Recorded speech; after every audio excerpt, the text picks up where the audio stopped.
All right, guys. All right, we are back. We are back with the part two. Sorry, we had man, dog passed away in the middle of our stream, so it was very, very, very sad moment. Very sad moment for our family. But now let's keep going with the stream, guys. So we're gonna pick up where we left off at, where they were talking about Charlie Kirk and if they regret listening to Charlie Kirk. So let's keep going. Because I think that they live in a world that was created for them by people that were sacrificed, and they're not taking advantage of it, and they're not doing the thing that they're supposed to do. I could never criticize Martin Luther King because the dude spent half of his time being arrested and jailed and imprisoned, and he wasn't rich. He didn't make no money from it. He wasn't successful. So even if he was giving certain speeches, or even if he was assisting in some of the things that he did, I could never open up my mouth to say anything negative about him because his sacrifice led to my ability to say and do the things that I want to do today. He spent half of his time in a jail cell. That's not made up. That's not made up. Listen. I think it's easy to criticize things, but I have a hard time believing that we would, any of us, myself included, would be able to go through the things that they endured through in order to create the freedoms. He died. He got assassinated. Like at the end of the day, he went against his programming. It doesn't matter. He died doing the thing that was necessary and what he believed in order to give freedoms to people that today will criticize him. Is Anton trying to draw a correlation between Reverend Dr. Martin Luther King and Charlie Kirk? No, there is no correlation at all. And I mean absolutely no correlation at all. Let's keep going. Dog him and don't even have no regard for him, and will try to tear down some of the things that he did that benefits us today. That's crazy to me. No. See, the problem with it is that, for one, the dude, he had civil rights training. Okay, so he had civil rights training. He went on a mission to do this. He knew what he signed up for. Once he felt, I'm about to explain it. Once he felt convicted about what he did, he tried to change up. Once he tried to change up, that's when he got eliminated. Oh, you talking about when he going to get his check? When he was going to get his check? I don't care. Listen, he died, and his legacy is great because he said and did things, and he sacrificed himself on the behalf to make sure that we have the opportunity to say and do the things that we want to say now. So okay, I wouldn't say that Charlie Kirk died so that so we can have the opportunity to speak and do what we're doing now as podcasters. Like, when I heard the news that Mr. Kirk had passed away, I was like, damn, that shit's fucked up, bro. That shit's super fucked up. You feel me? Like, at the end of the day, I didn't want bro to die. But we can't make it seem like there's any correlation between Charlie Kirk's assassination and Dr. Reverend Martin Luther King assassination. Those are completely two different things. It's disingenuous to even compare the two. Okay. Let me turn the thing up on here. You probably be able to hear it. You should be able to hear it. Okay, let's go. Any of us, and it's not like he got rich. It's not like he got paid. It's not like he didn't benefit from this shit at all. He definitely did. How? What do you mean how? How did he benefit? He's like one of the most well-known people ever, and his family. And what does that translate into? That didn't translate into nothing. Is his family suffering? What do you mean? Is his no? Is his family suffering? Stop. What family is suffering in 2025? No, don't conflate. What is his? I've never heard about his family suffering.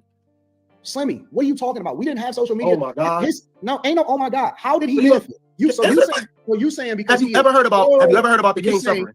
You're saying because he was well known, he benefited. I said his family is probably well taken care of. By who, Slimmy? Is Rosa Parks? Would you say the same thing? She has civil rights training too. She has civil rights training too. Would you say the same thing about Rosa Parks? No, I don't know much about Rosa Parks outside of her having civil rights training. I'm not talking about Rosa Parks. No. I'm talking about Dr. King. Do you think that she benefited? I don't know. I didn't deep dive into Rosa Parks. I know she has civil rights training. I'm talking about Dr. King though. Let me tell you something. I got a neighbor that. Babe, do you feel like? Let me try to play this up a little bit. That way you don't gotta move. Do you feel like Dr. King was able to benefit from his work before he passed away? I feel like no. I don't even think Dr. King. Well, no, I don't think Dr. King was not able to see the world that he envisioned. He never made it. They assassinated him. Correct. Yeah, like so he never saw the world that he envisioned for us all. He never had a chance to actually be a part of it. Yeah. To witness interracial love, all that they talk about now. He never had a chance to actually witness it. Mm-hmm. Because it was taken from the world too soon. But we'll get into that topic today because this conversation is going to get spicy. And shout out to everybody that was at the last stream. Sorry we had to end it. I know we had a lot of people before, but you know, rest in peace, Goku. Let's get it. Lives in this exact same building as me on the exact same floor. And this is the honest to God truth. Rosa Parks, I ain't gonna go too deep into her business because she be watching me. She don't want to be saying this. Rosa Parks died broke. Rosa Parks was given an apartment to try to Rosa Parks. These people did not benefit, is my point. Not the ones that lived and died when they was older, and not the ones that got assassinated. None of them got rich. None of them was successful. None of them benefited from them. All of them was jailed. Regardless of what training that you're talking about, regardless of how it is that they moved, none of them lived a phenomenal life. None of them was great. None of their widows was in a good space. None of them benefited. None of them was successful. None of them. All of them suffered. All of them suffered, bro. Anton, It's not like, see, and I'm gonna do this, right? Because I don't even want to do this. This ain't like, and we're gonna get into the Charlie Kirk situation. Charlie Kirk's wife and kids is good for the rest of their lives. They always gonna be good. This ain't that. They died and that was just it. Wasn't no GoFundMe's, wasn't no social medias, wasn't no support, wasn't none of that shit. And now you got black people today that criticize them. Okay, well, who do y'all wrong? Oh, do you want to talk about like black financiers, or do you want to talk about the black bankers? Because there are a lot of people. I want to talk about Martin Luther King. No, but you said who got rich? About Martin Luther King. 1960s and How did Martin Luther King benefit? No, you said who got rich. How did Martin Luther King benefit? We were talking about their families. How did Martin Luther King benefit? Can somebody explain it to me? I don't know. There's a lot of silence on the panel right now. There's a lot of silence on the panel right now. Truth be told, they didn't benefit. Right, they didn't benefit. What are you talking about? That's the only way. Like, just because y'all don't like what he's saying, don't make it not true. They didn't benefit. He's right. Charlie Kirk made millions of dollars off, speaking and doing the same things that Dr. King and others did. Going to speaking engagements and having thought-provoking conversation. At the end of the day, Charlie Kirk, I'm not sure if his family gonna be all right for the rest of their lives. I won't go that far, but I will say he made millions of dollars. They'll be fine. They should be fine. I'm pretty sure he had life insurance. He definitely had life insurance. Exactly what I'm saying. I'm pretty sure they own properties. I'm pretty sure that his wife has a significant stake in the business that he started. I'm pretty sure, because he already said that she was educated. His wife wasn't dumb. She wasn't a sit-at-home mom. No, she was educated. He said extremely educated. Extremely educated. That's another thing. Talking about women should do this, women, when he literally has a wife that's none of that. Completely the opposite. And we're definitely gonna do a reaction to, I think her name is Erica Kirk's. She did release a statement saying that they not stopping. No time, no soon. Right, that's what I'm saying. She's gonna be fine. Yeah, shout out to them. Let's go ahead and get back to the video. But it's not. Nobody's talking about how he benefited. We're talking about the fact that he was trained, that he had training. This is the person that I brought up. I'm telling you why I wish I never believed in it, because it was a farce. Okay, can you say it again? Because I forgot what you said. Why did you say that the dream was a farce? Because firstly, I believe personally, he was just there to make black people die. Sorry guys, let me just make you guys familiar with what we're talking about. The question that Anton posed to the panel was, who is someone that you regret listening to? Carrie said basically the black manosphere. Micca said R. Kelly, which is, I think that's a fair answer. Slimmy, however, he said Dr. Martin Luther King and civil rights leaders, that they was all selling a scam to America. So now we can press forward. He was there to make for a control mechanism. And I pretty much, you can't really doubt that. You can't really doubt that because you got a group over here. You got a group over here telling you, hey, let's be a little bit more militant how we move. Let's be a little bit more militant how we move. Let's organize. Let's not be in the streets. Let's not protest. Let's not be chaotic. But then you got this guy over here, got people in the streets rioting, protesting, but then saying, hey, we got to be peaceful people. That is a contradicting message right there in itself. It's not contradicting if you also understand that he was still a preacher, which means that his foundation was still a word of God. He was a preacher. His foundation was the word of God. Of course, he's not going to advocate for violence. Of course, I don't, Slimmy, what are you putting your hand over your face for? Man, that is a contradicting message to say. How was it a contradicting message? Come on, bro. Being in the streets, protesting, that's dangerous. Bro, let me tell you that's something. Dangerous. So you telling me what does dangerous have to do? Jesus' whole life was based off of him going. Come on, man. We're not talking about Jesus. We're talking about Negroes in the 1960s and the 1970s. Why aren't we if he was Jesus?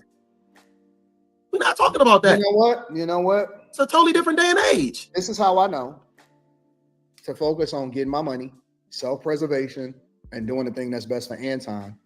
And if everybody else benefit from it in the meantime, then cool. Because I will never, ever, ever make a sacrifice for niggas. And then 25, 30, 40, 50 years later, people are saying, oh, no, that motherfucker, hell no. Because it don't matter if you die rich or you die poor. It don't matter if you get assassinated or you become successful. Niggas is going to criticize and they're going to absolutely not appreciate the sacrifice that you put your life on the line for. And they're going to say, that nigga was wrong and I'm not fucking with him. Anton, Nah. Anton right on this one. He's right on this one. He's right on this one. 1,000% he cooking. He's right on this one. Yeah. You want it? You got it, babe. You want to start? No, you can go. But he is right on this one. At the end of the day, that's why so many black men, that's why I was telling you earlier, like we were talking about Goku, I want to make sure you get a proper burial. I want to honor him. Right? We don't, in the black community, we don't honor our loved ones enough. We don't honor our historical figures enough. Like I said in the first stream, the guy they talk about Kobe Bryant now. Like it's so disgusting, bro. And they wonder why the NBA ratings are down. When they want to push narratives on us, like LeBron James better than Kobe Bryant. It's just they'll do anything to destroy somebody, especially once they don't have an opportunity to speak for themselves, which is why I'm very sensitive about the Charlie Kirk topic right now, despite if I like them or not. You feel me? We have to have some type of decorum. And Slimmy, I think, is very, very, very immature for you to criticize Dr. Reverend Martin Luther King when you're not, with all due respect, you're not 10% the man he was. As I said on the first stream, Dr. Reverend Martin Luther King is the most famous black man in American history and potential world history. Like literally in recorded, written. Yeah. Our kids gonna learn about him. Aegon kids gonna learn about him. Yeah. I mean, his statue is in the fucking capital of our country. Like, yeah. You know what I'm saying? Like, it's Dr. Reverend Martin Luther King. So yes, he wouldn't promote militant mindsets because he was a reverend. He didn't. That's why him and Malcolm X were they didn't get along in the beginning. Yeah, they had different beliefs. Yeah. It wasn't until Malcolm started to understand the importance of peace after he went to Mecca, and when he came back, he met with Dr. King, and Malcolm died shortly after. After that, yeah. But let's keep going. If Dr. King, who made, in my opinion, he's the closest thing that we have, because you cannot cite another example, in my opinion, of a person that made a greater sacrifice in recent times and in recent memory. That is a black man. If he is a person that gets criticized for the sacrifices that he made, then for me, self-preservation is the key. Anton, he was compromised, bro. He was compromised. You can't satisfy people. It don't matter. It's not about satisfying no. Now, I will say this, right, Anton? You can't allow somebody like Slimmy to be the reason why you don't do the right thing, why you don't want to invest time and energy and resources into the community, because one day somebody like Slimmy is going to get online and talk shit. You know how many people love Dr. Martin Luther King? You know how many people thank God that we have somebody like Dr. Martin Luther King that ever existed? Like, come on, man. Like, don't be so weak that you allow your feelings because these black men don't appreciate you and they're not giving you enough credit. Don't allow that to be a reason why you don't do the right thing, because real men, Anton, if you ever listen to this, they don't sit around waiting for credit. They just do what's right, bro. They just do what they need to do. And you a man, you get into that money. Do you wait for a thank you every time you go get some money? No, you get paid. You feel me? So at the end of the day, I don't like that message that you on right now, that whole don't do nothing for niggas. I understand it and you right, but I don't like it at the same time. You have to strap your nuts on and do what's best. That's just what it is, bro. All right, let's keep going. But it's about the truth. If He we're was talking- compromised. But if we're talking about civil rights, Can y'all name anybody? Can y'all name any one person that y'all can cite within the last 50 years that's a black person that you actually would say that they made the ultimate sacrifice for the betterment of the people? Malcolm X? How? What do you mean how? How? Substantiate your argument. Can I go to what I was trying to say? Why can't you substantiate your y'all argument two are first? talking about, or you are talking about something different than I was even talking about.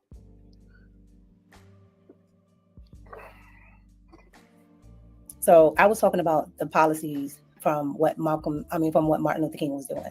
And Martin Luther King jumped on a bandwagon that was already actually in motion. But when the liberals got onto it, it changed into something totally different. Again, something that was actually supposed to be just for black people, that was supposed to actually go just to black people, to actually put black people in an actual position that would have propelled black people into generational wealth, into actually having real civil rights. Martin Luther King allowed it to go into the liberals, which are LBJs and all these other people that voted against it when the Republicans actually introduced it years before. He allowed that to be taken over to where civil rights became for everybody. And that's the reason why we're still in that same cycle right now, where everybody else gets a footing before black people do. Civil rights is meant for the disabled, the white, the this, the that, and the third, when it was actually meant for black people. Micca, So you now don't even believe in diversity, equity, inclusion, affirmative action, or civil rights. So Micca makes great points. I'm just not sure why she would change the conversation to affirmative action and DEI, et cetera, et cetera. It's like we all over the place now. But you know what? Let's keep going. But shout out to Micca. Rights based off of the things that you say on a daily basis. No, You don't stand for that. You actually think it's bad for black people. When it was introduced with the Republican House and Senate, if you read that bill, that is totally It different. doesn't matter if it was introduced under Republicans or no, it doesn't. It doesn't matter if Democrats introduce it or it does. It does because the verbiage changes. The verbiage it does not, because you're dividing your support for it across party lines. That's like saying Democrats have never introduced legislation. For me, if something is for my group, if something is for the Jews, you're not going to change it to make it go for black people, and that's not going to happen. Micca, you're dividing your argument across party lines. No, that was my argument from the beginning. That's why I said, Micca, you never have been for any of that stuff. Any of that affirmative action, you've never rocked with any of that shit. Rock with any of what? Any of the things that you just said, affirmative action, civil rights, none of that stuff.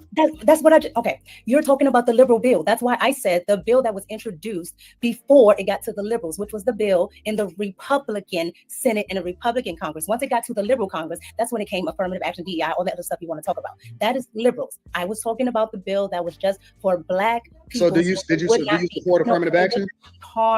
Do you support affirmative action? Like actual. Anton, you gotta let her finish her point, because she's actually making a very intellectual point.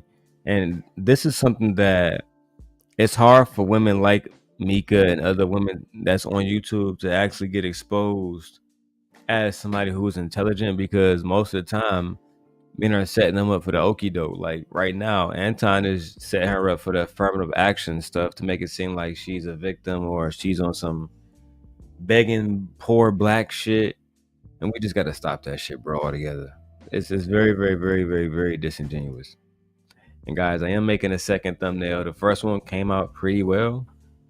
Shout out to Chat GPT. Let's get it. Civil rights. Do you Meaning support that affirmative are- action when it was meaning not- introduced?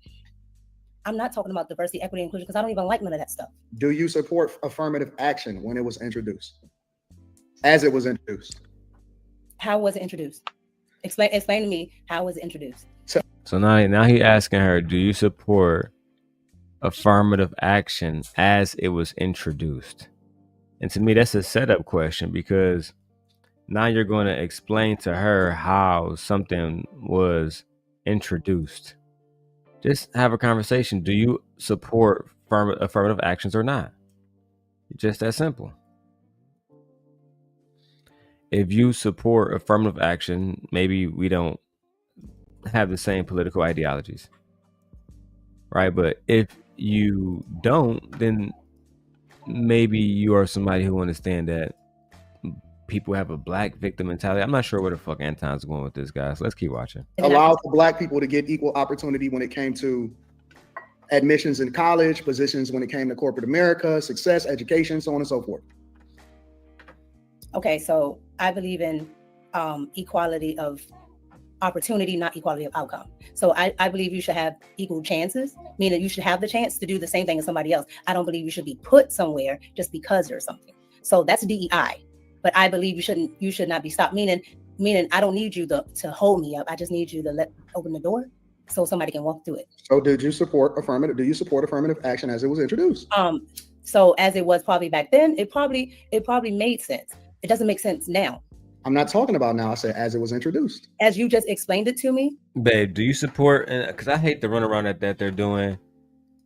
You keep asking the same old question. Do you support affirmative action, babe? I mean, yeah, I support affirmative action. I mean, without affirmative action, a lot of people wouldn't even get the opportunities to use their intellect or to show that they're qualified for the position without it. That's not gender specific. Yeah, just because affirmative action gets you there, it doesn't keep you there. It just gives you an opportunity. You still got to be good. You still got to know your shit. So if Ketanji Brown Jackson said that affirmative action got her there, it's okay. Because guess what? Without it, all them smarts, we wouldn't have her right now. She would have never been given the opportunity. But it didn't keep her there. Her qualifications and her education is what made her keep her job. My problem with the conversation that's centered around affirmative action and DEI, et cetera, is the fact. Before you say that. Okay, go ahead. The thing about DEI is diversity, equity, and inclusion, but we always forget accessibility. And if you look it up, the research shows that the biggest recipients of DEI and accessibility is disabled people, veterans, and white women. Those are the three main categories that benefit from DEI and accessibility. No, yeah, I agree to that point. I was saying that because of that, like what you just said is true. My problem when we have conversations around affirmative action and DEI is when they say that every black person in a high position only got there because of affirmative action and DEI. To me, that's when it becomes the overarching conversation becomes if this person is qualified simply because they are a specific race that is not white. And that's not true. Because we can see that a lot of white bodies, that's what I'm calling it. A lot of white bodies are in positions that they're not even qualified for. How many times you've worked at a job and a white body is your boss or your supervisor, but they're coming to ask you for help? They're coming to ask you how you do things. Non-melanated person. No, non-melanated. I just feel like white bodies actually hits for YouTube community stuff. So for me, I can name multiple different planes that fell out the sky in the last year alone that had a non-melanated person driving or piloting, right? So at the end of the day, you can find fault in so many different things. Race shouldn't be what you look at first. If you do that, then I'm afraid you might be a racist. Them not being able to go to school. Okay, yeah. So you support affirmative action as it was introduced. I just want to make sure we're clear. If that's how you're explaining it, I just said yes. What do you mean, Micca?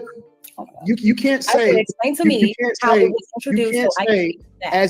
as it was then navigated across the liberal or the Democrat, you know what I'm saying, platform, and then say that you don't We're necessarily talking about civil understand. rights, and then now you start talking to me about affirmative action, all this other stuff that I wasn't even talking about. That's why I asked you. Because explain to affirmative me how action it's was a part of introduced. No, civil because I was rights. talking about one thing. One of and the you're- reasons why it's okay. affirmative And you action have to was tell me what you're introduced talking was because of the civil rights movement. No, civil rights. Yes. Okay.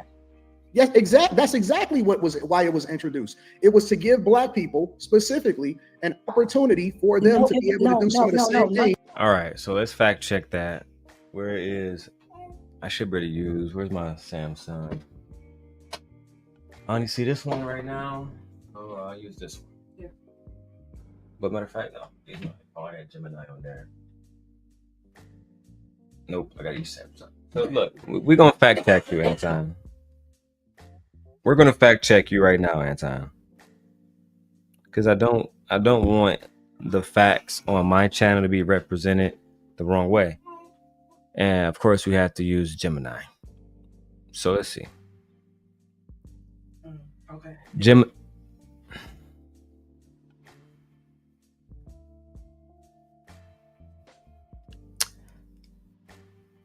Let me start over.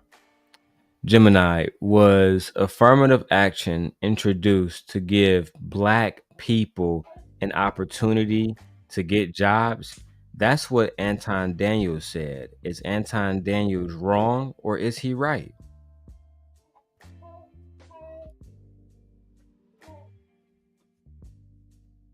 An opportunity to get jobs. While addressing the historical and systemic discrimination faced by Black people was a central purpose, the policy was created to combat discrimination against a wider range of groups. Here's a more detailed breakdown. Original purpose. The concept of affirmative action was first introduced by President John F. Kennedy's Executive Order 10,925 in 1961. This order required federal contractors to, quote, take affirmative action to ensure that applicants are employed and that employees are treated during employment without regard to their race, creed, color, or national origin. Damn. The goal was to proactively address and prevent discrimination, not just react to it. Expanding scope, President Lyndon B. Johnson's Executive Order 11,246 in 1965 required federal contractors to not discriminate and to take affirmative action to ensure equal opportunity based on race, color, religion, and national origin.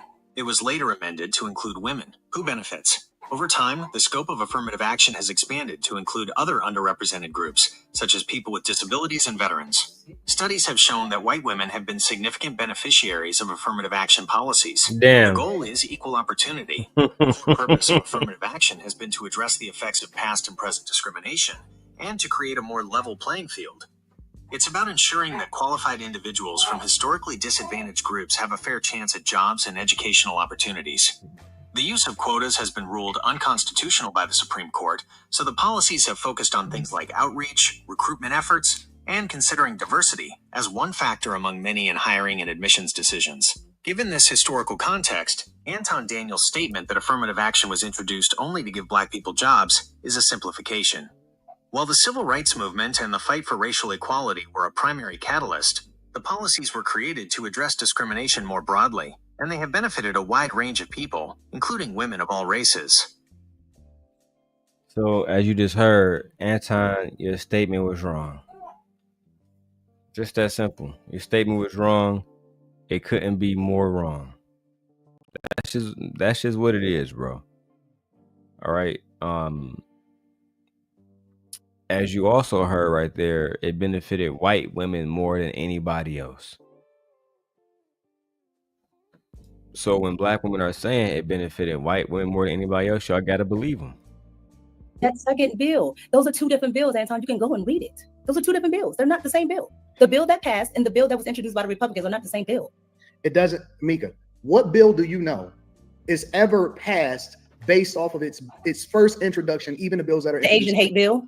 No, it was not passed immediately. In its, The Asian hate bill got over. Micca, there is nothing that does not change. And one of the reasons why they are arguing so hard from the liberal side or from the Democrat side today, even when it comes to all of the things that are being introduced in the legislation today. And it's one of the reasons why most Republicans celebrated us controlling all three branches of government, is because they don't really have a say.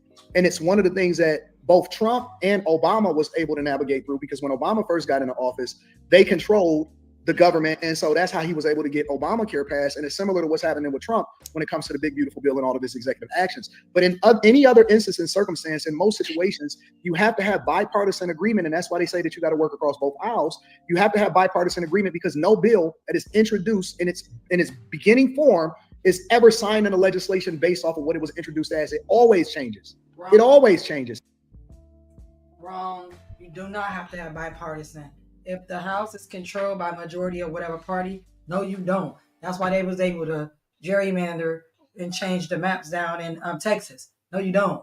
I'm going to ask Gemini once again. I'm going to fact check Anton once again. Gemini, Anton Daniels said that you need bipartisan agreement in order to get a bill passed. Is that true or false? Anton Daniels' statement that you need bipartisan agreement to get a bill passed is a common sentiment, and, in many cases, it is practically true, but it is not a constitutional or legal requirement. It's more of a political reality, especially in the modern, highly polarized political climate. Here's a breakdown of the truth and falsehood in that statement. The legal/constitutional reality, false. A bill does not legally require bipartisan support to pass. Damn. The Constitution sets out the requirements for passing a bill, which typically involve a simple majority vote in both the House of Representatives and the Senate. A simple majority is half plus one of the members present and voting. The political reality, true in practice. The Senate filibuster. This is the biggest reason why bipartisan support is often necessary. To end debate on a bill and bring it to a vote, the Senate needs to invoke cloture, which requires a supermajority of 60 votes. Unless one party holds 60 seats, which is very rare, they need support from the other party to pass most major legislation. While a simple majority is technically required to pass a bill once it's on the floor, getting to that point often requires a bipartisan coalition. There are exceptions, such as using the budget reconciliation process, which allows for some bills to pass with a simple majority, the House of Representatives. While the House operates under a simple majority rule, even there, major legislation often benefits from bipartisan support to ensure its passage, especially if the majority party has a very slim lead. Presidential veto. If a bill passes Congress, the president can still veto it. To override a presidential veto, both the House and the Senate need a 2/3 supermajority vote, which almost always requires bipartisan support. Divided government. When the White House and at least one chamber of Congress are controlled by different parties, it is nearly impossible to pass significant legislation without cooperation from both sides. In summary, Anton Daniels is wrong from a strict legal perspective, but he's largely correct from a practical political one. The rules of the Senate and the realities of a polarized political system mean that for most meaningful legislation to become law, some level of bipartisan support is essential. So it said he was wrong for the most part, but at the end of the day, some bills do require bipartisan But it depends on who's agreement. controlling what. Correct. That's the biggest thing. Ideally, we would like to live in a world to where that is how they operate, to pass anything for our country. But that's not what's happening right now. So one party is in control of a lot of things. Like literally, Republicans just changed this country for the next 60 years by electing the justices that they did to the Supreme Court. I agree. Like it's forever changed. So now my daughter has to live in a world where she know there's no Roe versus Wade. That's scary. And women are dying. Every day. Every day. Yeah. And it's not going to change until we have, to be honest, bipartisan agreement between both parties. That's not okay. Specifically from the Supreme Court. Because they can make a lot of things better. They really They can change a lot of shit. They really could. Overnight, damn near. Yeah, they really could. But they don't. They won't. There's too many Republican justices up there. They got too many hands and too many pots. Yeah, too many conservatives. Yeah. And even when it changes, most of the time, once a new president or a new Congress or a new House comes in, it changes. It evolves. They modify it based off of what they've experienced it to be at that particular time. That's why they were talking about killing Obamacare, but they never really killed it because they couldn't necessarily get rid of it without hurting themselves in the process. Almost every single bill that I can ever think of that was introduced, whether you want to talk about the Tax Act, whether you want to talk about the CHIPS agreement, even under the Biden administration, all of it changed based off of what was negotiated, and that's why they have 3 branches of government in the Congress. No, even the tax bill that was introduced and signed in the legislation this year, it was changed, even though we all control, the Republicans control all 3 branches of government, because every Republican didn't agree with it because their constituents was not getting enough inside of their district or their state. And so all of it changed, everything changed. So to make the argument that, well, once the liberals got a hold of it, that's what made it bad, is a bad argument. No, because you have to argue that for every single bill. If I tell you, Anton, this bill is for you, this bill is for you, and then on the bill, I say it's for everybody else but you, just like we in the whole Kamala campaign, right? People were complaining, oh well, Kamala doesn't have anything for black men. The thing that she put on the page for black men was what everybody else was getting already. That wasn't a bill.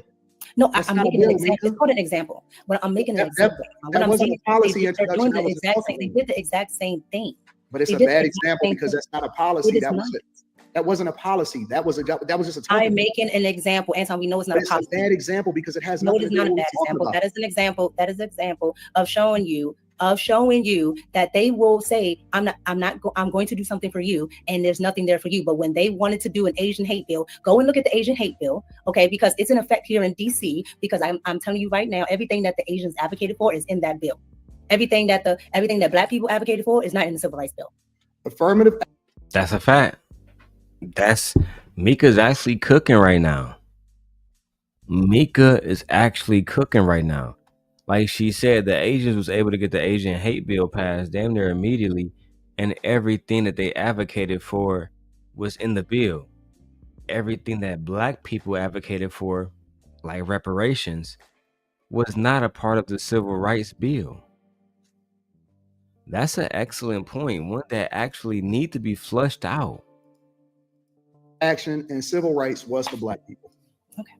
It changed once we start talking about feminism, and then we start introducing diversity, equity, and inclusion. What I'm saying is, do you see, okay, you got to understand that there are people that go and advocate. There's nobody advocating to have black people get certain things. There's advocation for Asians.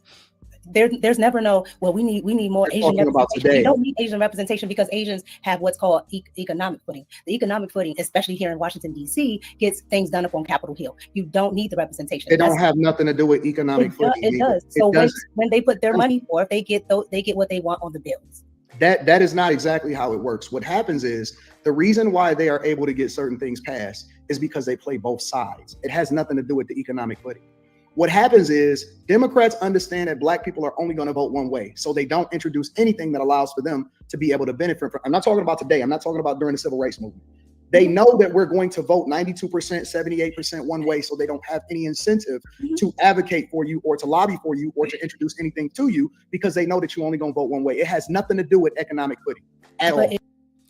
All right. So I'm not really trying to talk more about politics more than I have to. So, my live streams are never going to be more than an hour, guys, nowadays. Let me know what you guys think about this one. Do you guys feel like politicians today, specifically Democrats, they're taking advantage of their constituents because they're not actually introducing laws and lobbying for laws is actually going to benefit the people that's going to vote for them? They're so used to getting that vote, they're just going to do nothing. I mean, that's pretty much what people accuse Joe Biden of doing, to be dead ass serious. Right? I think I'm going to listen to about 10 more minutes of this conversation, and then I'm going to get out of here.